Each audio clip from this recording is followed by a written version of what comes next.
మనతో మాట్లాడడానికి మాజీ ఎంపీ డాక్టర్ బూర నరసయ్య గారు ఉన్నారు. ఒక్కసారి తాజా రాజకీయ పరిస్థితులకు సంబంధించి ఆయనతో మాట్లాడించేటువంటి ప్రయత్నం చేద్దాం. సార్, కాళేశ్వరానికి సంబంధించి దాదాపుగా కాంగ్రెస్ వచ్చి 2.5 ఏళ్ళు అయింది. ఎప్పుడైతే మేడిగడ్డ కూలిపోయింది అప్పటి నుంచి కూడా రాజకీయాలు దాని మీద చేసుకుంటూనే వస్తున్నారు.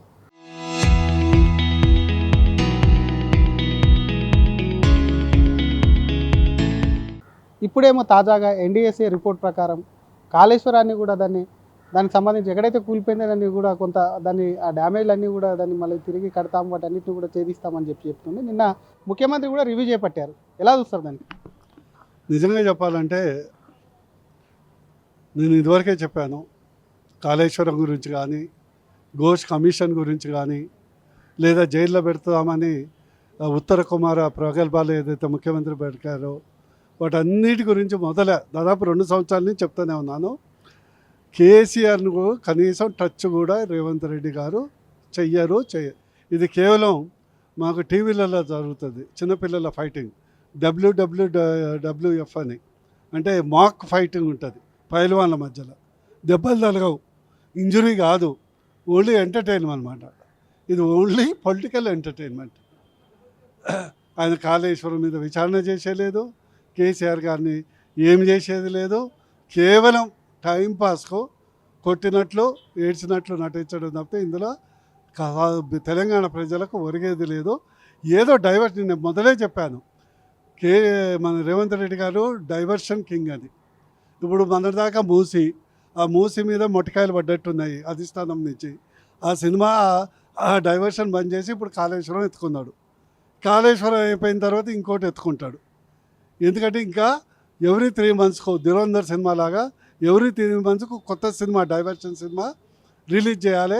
3 నెలలు 6 నెలలు దాని మీద డిస్కషన్ కావాలి, మళ్ళీ అది వదిలిపెట్టి మళ్ళీ ఇంకో టాపిక్ తీసుకోవాలి. అంతకు మించి ప్రజలకు మంచి చేసే పని ఏమాత్రం రేవంత్ రెడ్డి గారు చేసే ఉద్దేశం లేదు.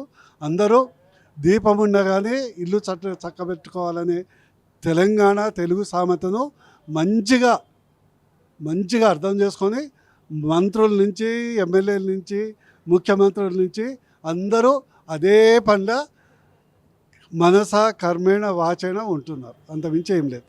కానీ అసలు ప్రాజెక్టు 1,00,000 కోట్లు వేస్ట్.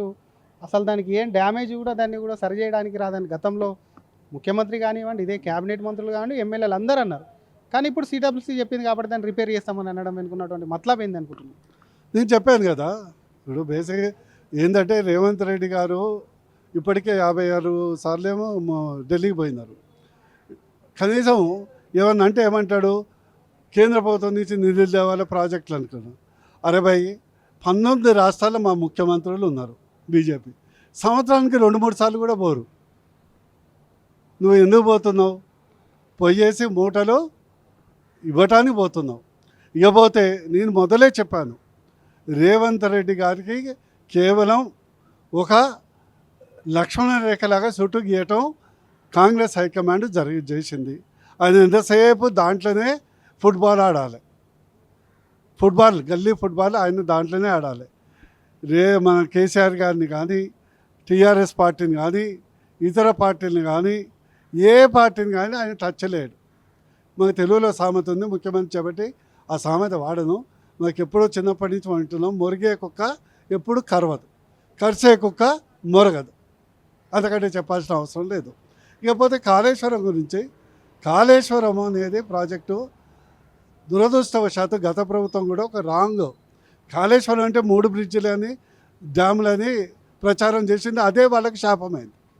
కాళేశ్వరం అంటే మిడ్ మానేరు లిఫ్ట్ ఇరిగేషన్ ఉంది, రంగనాయక సాగర్ ఉంది, మల్లన్న సాగర్ ఉంది, కొండపోచమ్మ ఉంది, దానికి సంబంధించినటువంటి లిఫ్ట్ సంబంధించిన ఇంటేక్ వెల్స్ ఉన్నాయి, ఫ్లడ్ ఫ్లో కెనాల్స్ ఉన్నాయి. ఇవన్నీ అనుకుంటా ఎంతసేపు మేడిగడ్డే కాళేశ్వరం మేడిగడ్డే అంటే ఇప్పుడు అందరికి జనానికి కూడా ఎట్లయింది, అది అక్కడనే 1,00,000 రూపాయలు అనే ఒక అపోహ వాళ్ళే సృష్టించుకున్నారు. వాళ్ళ ప్రచారం వల్ల జరిగింది, వాళ్ళకే లాస్, క్రెడిబిలిటీ లాస్ అయింది అక్కడే. బీఆర్ఎస్కు రిపేర్ చేస్తే కొంత బలం పెరిగే అవకాశం ఉందనుకుంటున్నారా? ఎందుకంటే ముందు నుంచి కూడా బీఆర్ఎస్ అదే ఆరోపిస్తుంది, రిపేర్ అవుతుంది కావాలని, రాజకీయ కోణంలో అటు బీజేపీ కాంగ్రెస్ మా మీద కావాలనే నెపం నెడుతున్నాయి.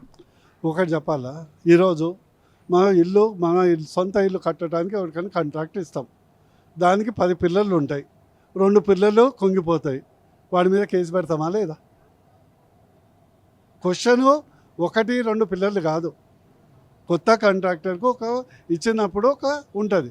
అలాంటిది ఇంత పెద్ద ప్రాజెక్ట్ అయినప్పుడు కనీసం ఇంజనీర్సు, వ్యవస్థ, పొలిటికల్ ఫాల్టా, అది లేకుంటే డిజైన్ ఫాల్టా, ఇంజనీరింగ్ ఫాల్టా అనేది చూసి ఆ ఎల్ఎన్టీ లేకుంటే మొత్తం మన ఆస్థాన కాంట్రాక్టర్ ఉన్నాడు కదా మన తెలంగాణలో, 1,00,000 కోట్ల కాంట్రాక్టర్, మరి ఆయన కేసు నమోదు ఒక్క ఎఫ్ఐఆర్ నమోదు చేశారా? అందుకొరకు నేను చెప్తున్నా, తెలంగాణ ప్రజలు అర్థం చేసుకోవాలి. వీళ్ళదంతా స్పాట్ ఏంటంటే బీజేపీని తెలంగాణలో ప్రభుత్వం రానియకుండా 2 పార్టీలు డబుల్ గేమ్ వేస్తున్నారు.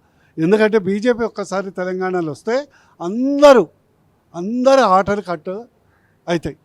ఆ భయంతోనే వీళ్ళు తిట్టుకున్నట్లు, కొట్టుకున్నట్లు, కేసులు పెట్టుకున్నట్లు నటిస్తున్నారు.